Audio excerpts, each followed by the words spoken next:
Quero te convidar a abrir o Evangelho de Mateus, capítulo 9, versículo 9 a 13. Diz assim: E Jesus, passando adiante dali, viu assentado na recebedoria um homem chamado Mateus, e disse-lhe: Segue-me. E ele, levantando-se, o seguiu. E aconteceu que, estando ele em casa, sentado à mesa, chegaram muitos publicanos e pecadores, e sentaram-se juntamente com Jesus e seus discípulos. E os fariseus, vendo isto, disseram aos seus discípulos: Por que come o vosso mestre com os publicanos e pecadores? Jesus, porém, ouvindo, disse-lhes: Não necessitam de médico os sãos, mas sim os doentes. Ide, porém, aprendei o que significa: misericórdia quero, e não sacrifício, porque eu não vim a chamar os justos, mas os pecadores ao arrependimento. Amém. Os irmãos podem sentar-se, fique à vontade. Como sempre brinco, não pode dormir. Amados, aqui começa a saga de um homem chamado Mateus, o publicano. Sua história é repetida aqui em Mateus, Marcos e Lucas. E lá em Lucas é interessante que o identifica como Levi. Só aqui no Evangelho de Mateus ele é identificado como Mateus. Na verdade, não se sabe aí ao certo o porquê dessa diferença de nomes, Mateus e Levi. Alguns entendem que o nome original de nosso personagem era Levi, mas por conta da sua conversão foi mudado para Mateus. É uma suposição. Outros opinam que o nome seria um nome composto, Por exemplo, Mateus Levi, assim como João Marcos, Pedro Lucas ou João Mateus. Alguns entendem que seria aí um nome composto. Ou Mateus Kennedy. No entanto, isso não importa. O que importa é que a história de Mateus é uma história fascinante, a história de Mateus é empolgante e ela é instrutiva. O nome Mateus significa dom de Deus.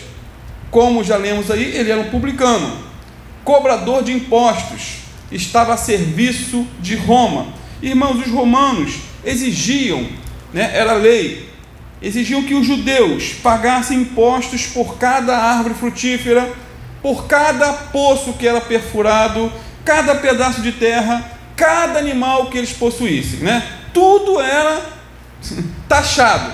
Parece até o Brasil, já foi para cá de 3 trilhões já de imposto arrecadado, bateu o recorde dos recordes, e o Brasil está afundando, infelizmente. Muitos publicanos, então, por conta de tanta cobrança de impostos, eles eram desonestos, eles extorquiam o povo, e cobravam mais do que era estipulado pelo governo romano e botavam no bolso muito dinheiro. O publicano, via de regra, tinha pouco patriotismo, não tinha nenhuma religião, tinha muita ganância e pouca ética. Esse é o quadro pintado de um publicano. No entanto, não podemos afirmar categoricamente que Mateus fosse desonesto. Não podemos. Porém, o fato dele trabalhar para os romanos, sendo um judeu, fazia dele uma pessoa odiada por todos. Isso porque um judeu que aceitasse tal ofício, naquele contexto, ele era expulso da sinagoga e envergonhava toda a sua família e todos os seus amigos. Um fariseu que se tornasse coletor de impostos era humilhado, e a sua esposa tinha direito por lei de pedir o divórcio e se casar com outro. E mais, os publicanos eram considerados animais imundos. Eles eram tratados também como porcos. Não podiam servir de testemunhas em nenhum julgamento, porque eles não eram de confiança. Eram contados como mentirosos, ladrões e assassinos. E a tradição rabínica dizia que era impossível a um homem como Mateus arrepender-se. Era impossível um publicano herdar o reino dos céus, segundo o contexto deles. Era impossível um publicano ser salvo. É tipo assim: se tornou publicano, cometeu o pecado mortal, o pecado imperdoável dentro daquele contexto. E mesmo com um currículo tão detestável, tão horrível, Mateus foi chamado por Jesus para ser um dos seus discípulos. Mais à frente ele foi escolhido para ser um dos 12 apóstolos, e alguns anos depois foi usado pelo Espírito Santo para escrever esse evangelho que acabamos de ler, o evangelho que leva o seu nome. Alexandre White de Edimburgo disse certa feita que quando Mateus deixou o seu emprego de cobrador de impostos para seguir Jesus, levou consigo apenas a pena de escrever, a caneta. Não tinha caneta, não era pena, a única coisa que ele levou e usou para escrever o evangelho. Mal ele sabia na época que um dia seria usado pelo Espírito Santo para escrever o primeiro dos 4 evangelhos do Novo Testamento. De publicano a escritor, de odiado por todos a uma pessoa amada, por milhares e milhares ao redor dos séculos. E até hoje, quem não ama o evangelho de Mateus? Quem não se deleita com uma leitura tão abençoada? Irmãos, a graça de Deus, ela é surpreendente, inigualável. Ela alcança os inalcançáveis e abre a porta da salvação para os rejeitados, assim como foi aqui com Mateus. Um homem rejeitado, e Jesus chama ele para ser um dos apóstolos. O que mais podemos falar aí sobre Mateus? Diz a tradição que ele pregou na Palestina durante vários anos e que fez viagens missionárias para levar o evangelho aos judeus dispersos entre os gregos. Seu trabalho aí é relacionado à Pérsia, Etiópia, Síria e Grécia. John Foxe, no seu famoso livro dos mártires, diz que Mateus foi martirizado na Etiópia, na cidade de Nabada, em 60 depois de Cristo, atravessado por uma lança. Ou seja, de todos os apóstolos, todos, menos o apóstolo João, foram martirizados, como foi pregado de manhã sobre a perseguição que seria parte da vida cristã.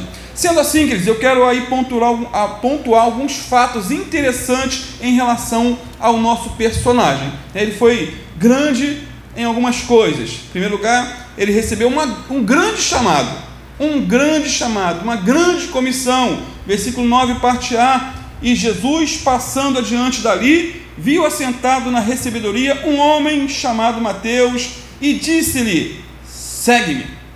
Irmãos, Deus existe antes de todas as coisas. Ele está além de todas as coisas, sustenta todas as coisas, conhece todas as coisas, pode todas as coisas e está no controle de todas as coisas.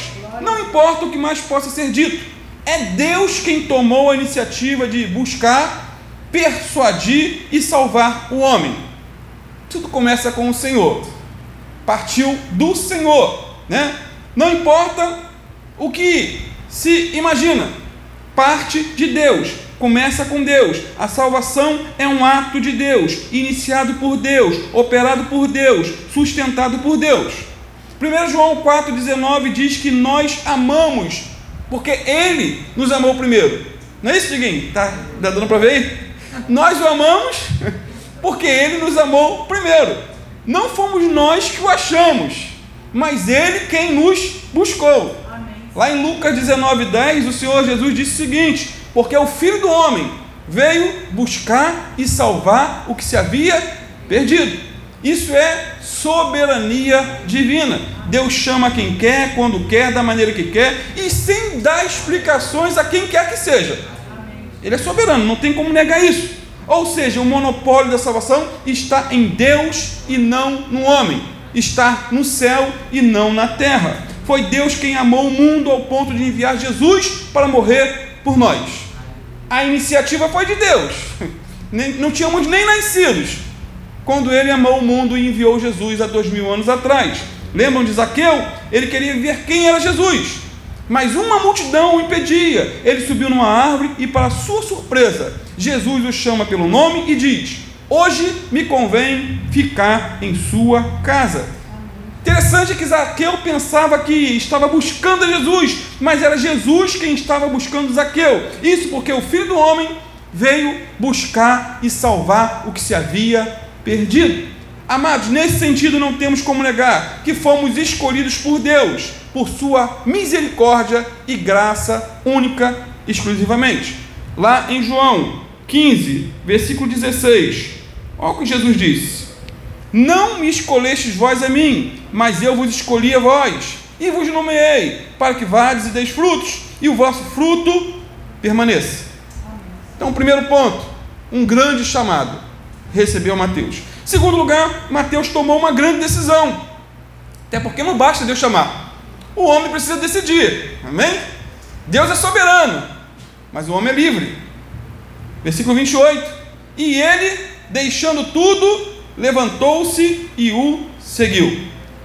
Ou seja, olha o detalhe, apesar de Deus ser soberano para chamar quem quer, Ele não é um ditador para obrigar todos a crerem. Mateus quis espontaneamente seguir a Jesus. Ou seja, os descendentes de Adão têm livre arbítrio. Mateus não foi coagido a seguir a Jesus. Ele exerceu a sua livre escolha para levantar-se da coletoria de impostos e aceitar o chamado de Jesus. Livre agência, livre arbítrio, livre escolha. Irmãos, o chamado de Deus pode ser resistido. Pode ser resistido. Não por ser Deus impotente ou incompetente, mas pelo homem ser livre para fazer as suas escolhas. Hoje você está aqui, amanhã pode não estar. Depende da tua escolha. Nesse caso específico aqui, Jesus chamou e Mateus seguiu. Jesus disse, não é o texto? Segue-me. E Mateus, deixando tudo, levantou-se e o seguiu. Só que, observe, essa não é a regra bíblica. Nem todos que foram chamados seguiram. Nem todos. Certa vez um jovem rico foi até Jesus com um profundo vazio na alma e uma pergunta nos lábios. Ele perguntou, bom mestre, que farei para herdar a vida eterna? Jesus respondeu, por que me chamas bom? Não é bom senão um que é Deus. Se queres, porém, entrar na vida, guarde os mandamentos. Disse ele, quais? E Jesus disse, não matarás, não cometerás adultério, não furtarás, não dirás falso testemunho, honra teu pai e tua mãe, e amarás o teu próximo como a ti mesmo. Disse-lhe o jovem, tudo isso tenho guardado desde a minha mocidade, que me falta ainda? Disse-lhe Jesus, se queres ser perfeito, vai, vende tudo que tens e dá aos pobres, e terás um tesouro no céu. E vem, e segue-me. O mesmo segue-me para Mateus, foi para o jovem rico. E o jovem, ouvindo essa palavra, retirou-se triste, porque possuía muitas propriedades. Viu como que a graça de Deus é resistível e não irresistível, como alguns afirmam? Jesus o chamou e ele não obedeceu. Jesus disse, segue-me, mas ele não quis seguir. Em relação a Jerusalém, por exemplo, Jesus desabafou lá em Lucas 13:34, dizendo o seguinte, Jerusalém, Jerusalém que mata os profetas e apedrejais os que te são enviados. Quantas vezes quis eu ajuntar os seus filhos, como a galinha, os seus pintos debaixo das asas, e não quiseste. Não quiseram. Fazer o quê? Eles não quiseram e Jesus respeitou a decisão deles. Em João 5:39-40, vemos mais uma vez essa realidade. Jesus disse, examinai as Escrituras, porque vós cuidais ter nelas a vida eterna, e são elas que testificam de mim, e não quereis vir a mim para terdes vidas. Então, não querer ir a Cristo é uma decisão do homem e não de Deus. Deus é tão soberano, mas tão soberano e ao mesmo tempo tão educado, mas tão educado, que ele não viola a escolha humana. Mateus fez a melhor escolha da sua vida. Ele decidiu seguir a Cristo. Ele perdeu o emprego onde era muito bem remunerado, mas encontrou um destino glorioso para a glória de Deus. Meu querido, você pode também seguir a Cristo por todos os dias da sua vida. No entanto, é verdade que pode também abandoná-lo. Pode. Jesus não vai te forçar a fazer nada. Ele não vai te forçar a orar. Não vai te forçar a ler a Bíblia. Não vai te forçar a ir à igreja. E nem mesmo vai te forçar a ser fiel a Ele até a morte. Ou a morte por conta da perseguição, ou a morte por conta da morte, quando ela chegar. É bem verdade que Ele está sempre nos despertando, é verdade que o Senhor está sempre nos sacudindo, sempre, tipo assim, usando o seu megafone. Já dizem, né, os estudiosos que, por exemplo, o sofrimento é um megafone de Deus. Deus gritando no ouvido da pessoa. Deus pode usar, Ele pode nos impulsionar, mas nós teremos que tomar uma decisão positiva ou negativa.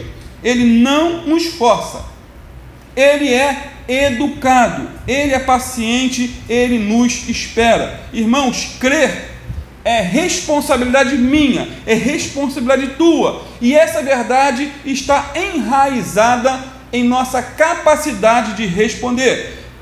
Todos temos a responsabilidade de crer, e quem decide crer, pode crer, com a ajuda do Espírito Santo, pode crer, não tem essa balela, eu fui escolhido para isso, né? Eu não fui salvo porque Deus não me escolheu. Todos que decidem crer, podem crer. Em João 3,16, Jesus disse que Deus amou o mundo de tal maneira que deu o seu Filho unigênito, para que todo aquele que nele crê não pereça, mas tenha a vida eterna. E no verso 18, aí do capítulo 3 de João, está escrito: quem nele crê não é condenado.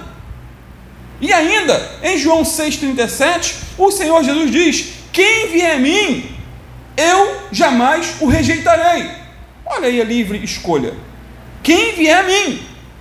E por fim, Apocalipse 22,17, Jesus afirma: quem tiver sede, venha, e quem quiser, beba de água da vida. Mateus quis, foi, obedeceu, e foi uma bênção nas mãos de Deus. Em terceiro lugar, Mateus fez aí uma grande renúncia. E que grande renúncia!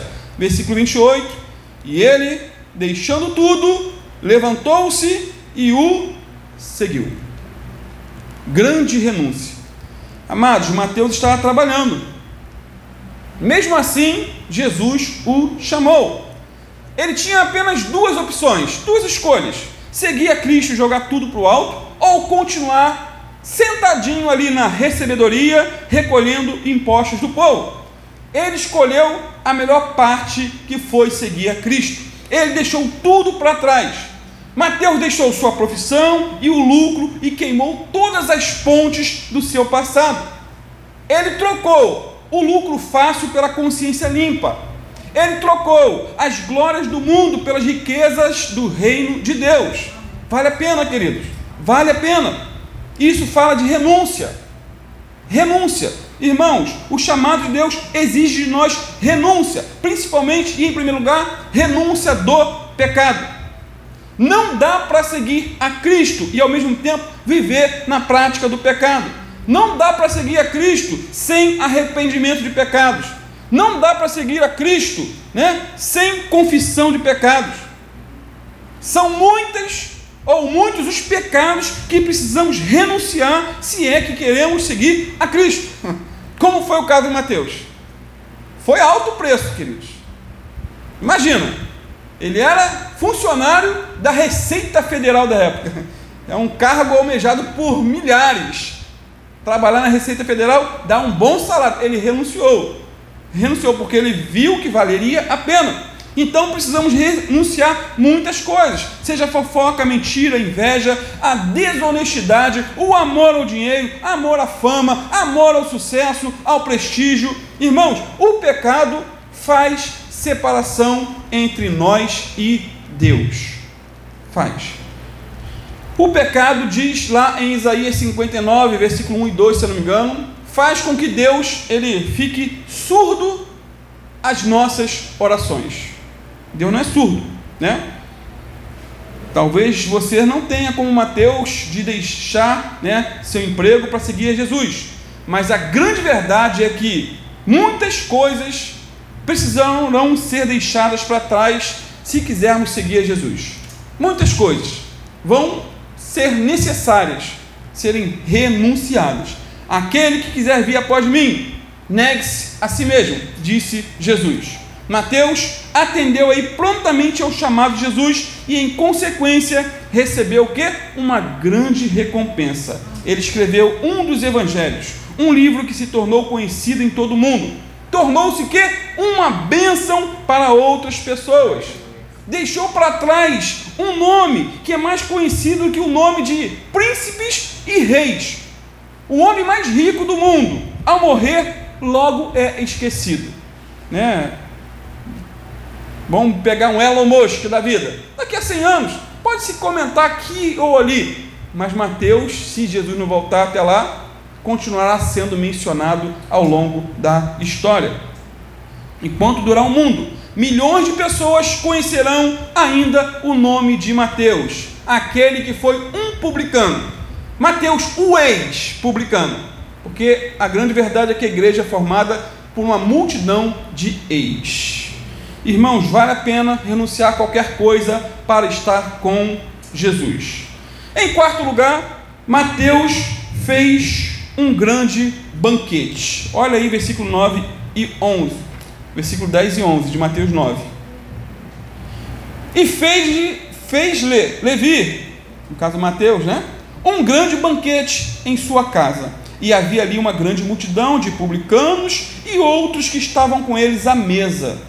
E os fariseus, vendo isto, disseram aos seus discípulos: por que come o vosso mestre com os publicanos e pecadores? A pergunta. Irmãos, Mateus fez aqui uma grande festa, né, e convidou Jesus e seus discípulos. Ele convidou também seus amigos, e apareceu também aí os inimigos. Todos estavam presentes. Os amigos eram quem? Os cobradores de impostos, talvez prostitutas, outros cobradores de impostos e demais pecadores. Os inimigos, não sei porquê, também estavam presentes. Quem eram eles? Os fariseus. Estavam lá. Está falhando aí? Tá, não está? Não? Então, meu ouvido, estou pegando o teu sintoma. Os inimigos também estavam lá, né? Os fariseus. Por que eu digo que eles eram os inimigos de Mateus? Simplesmente porque os fariseus consideravam os publicanos a escória da sociedade, os inimigos do povo, o combustível para aquecer um pouquinho mais o fogo do inferno. Essa era a visão do fariseu em relação aos publicanos, às prostitutas e demais pecadores. Para eles, os publicanos estavam no mesmo nível das prostitutas, dos assassinos, dos samaritanos e assim por diante. Eram vistos pelos judeus como párias da sociedade, pecadores irrecuperáveis, sem futuro, sem eira, sem beira. Eram considerados gentios e pagões por seus compatriotas. Mesmo assim, Mateus convidou a todos para estarem ali num banquete com Jesus. Ou seja, Mateus não ficou com Jesus só para ele, assim, tipo, é só meu e de mais ninguém. Ele transformou o seu lar num grande instrumento de evangelização. Mateus foi alcançado pela graça e desejava o mesmo para seus amigos e também para seus inimigos. Veja bem, queridos, Mateus não merecia ser discípulo, Mateus não merecia ser um apóstolo, Mateus não merecia nem ao menos escrever um livro do Novo Testamento, como escreveu. Ele foi salvo pela graça mediante a fé. Simples assim. Pela graça sois salvos, por meio da fé. Isso não vem de nós, é dom de Deus. E Mateus foi salvo pela graça, mas ele quis também compartilhar o mesmo com os outros. Quem é alcançado pela graça não retém esse privilégio apenas para si. Quem foi alcançado é também um enviado. Amém? Quem achou pão com fartura, anuncia isso aos outros. Se você tem sido abençoado neste lugar, faça como Mateus, faça a sua parte, convide, anuncie, põe nas redes sociais. Não guarde a bênção de servir a Cristo só para você, em nome de Jesus. E aí é interessante que parte dos convidados estavam naquela casa não para se alegrarem com Mateus. Os fariseus estavam ali para fiscalizar a vida de Jesus e os apóstolos de Jesus. Essa é a problemática. Versículo 11: e os fariseus, vendo isto, disseram aos seus discípulos: por que come o vosso mestre com os publicanos e pecadores? Eram os fiscais da vida alheia. Eles não estavam naquele princípio lá que Paulo fala: examine-se o homem a si mesmo e depois coma. Eles estavam examinando a vida dos outros. Mateus 9, 12 a 13, Jesus, porém, ouvindo, disse-lhes: não necessitam de médicos sãos, mas sim os doentes. Ide, porém, aprendei o que significa misericórdia quero e não sacrifício, porque eu vim a chamar os justos. Não vim chamar os justos, mas os pecadores ao arrependimento. Essa resposta aqui de Jesus aos fariseus é interessante, que ela foi dividida em 3 partes. Primeiro, Jesus disse que só os doentes precisam de médico e não os sãos. Só os doentes precisam de médico. Os sãos, queridos, ou os sadios aqui do texto, é uma referência clara aos fariseus, que se consideravam santos, se achavam os sadios, se imaginavam sendo aqueles espirituais e separados. No entanto, Jesus não estava afirmando que eles eram realmente sadios aos olhos de Deus. Na verdade, a Bíblia diz que todos pecaram e destituídos e afastados estão da glória de Deus. Aqueles que se consideram sãos e justos estão em um estado mais avançado da sua doença e iniquidade. Os fariseus estavam nesse estado. O pior enfermo é aquele que não reconhece sua doença. E o maior dos pecadores é aquele que não se vê como pecador. Se acha uma pessoa muito boa, muito legal, muito merecedora da salvação. Os fariseus criticaram Jesus por estar junto dos pecadores, porque eles mesmos não se viam como pecadores. Eles se consideravam aí a nação santa, o povo escolhido, a menina dos olhos de Deus. Mas Jesus, ironicamente, disse que não veio para os sadios, mas sim para os doentes. Queridos, a grande verdade é que os fariseus eram doentes, mas não se viam como doentes. É como uma pessoa que está, por exemplo, com câncer, sabe que tem que fazer tratamento, sabe que tem que enfrentar a dolorosa luta de uma quimioterapia e faz de conta que não está doente, né? Não quer o tratamento, entra numa fé louca de não buscar o cuidado. Podemos continuar crendo, mas se tratando, continuar crendo na intervenção de Deus, mas indo tomar os medicamentos, fazendo tudo aquilo que está ao nosso alcance fazer. Mas os fariseus não, eles achavam que não eram doentes. Eles eram leprosos espirituais, mas se achavam os bambambãs da espiritualidade, a nata da sociedade da época. Muito crente assim hoje, queridos, que Deus nos livre dessa lepra. Certa feita, Jesus comparou os fariseus a sepulcros caiados. Por fora é tudo bonito e pintado, mas por dentro está tudo podre e estragado. Irmão, toda pessoa que ora muito, guarda isso, jejua muito, conhece muito a palavra e consegue se desvencilhar de pecados graves do passado, precisa tomar muito cuidado para não ir para outro extremo, porque tem essa tendência. A pessoa ora muito, jejua muito, vai em todos os cultos, sobe montes, né? Era viciado em uma porção de coisa, foi livre de tudo, e ela pode ir para um outro extremo. Eu digo isso porque o orgulho espiritual, ele é tão danoso como o pecado carnal. Tão danoso. Olhar para si e encontrar muitas e infindáveis qualidades é perigoso. É nocivo à saúde espiritual. Não estou dizendo que você tem que se achar, a mosquinha de Jesus, nada disso. Mas ter uma imagem muito elevada acerca de si mesmo é perigoso. Lembram lá do fariseu de Lucas 18, versículo 10 a 14? Já preguei 2 vezes sobre esse texto aqui. Jesus disse que 2 homens subiram ao templo para orar, um fariseu e o outro publicano. Olha aí os dois, Na festa lá, publicano era Mateus, e os fariseus também estavam. os críticos de plantão. Então aqui os dois sobem para orar, um fariseu, o outro publicano. O fariseu, estando em pé, orava consigo desta maneira, tipo assim, a oração que não passava do teto, falava consigo mesmo, não orava a Deus. Ó Deus, tipo estava olhando no espelho, né? Ó, eu sou Deus.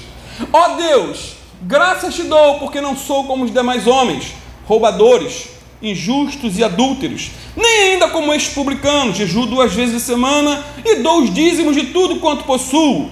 O publicano, porém, estando em pé, de longe, nem ainda queria levantar os olhos ao céu, mas batia no peito, dizendo: ó Deus, tem misericórdia de mim, pecador.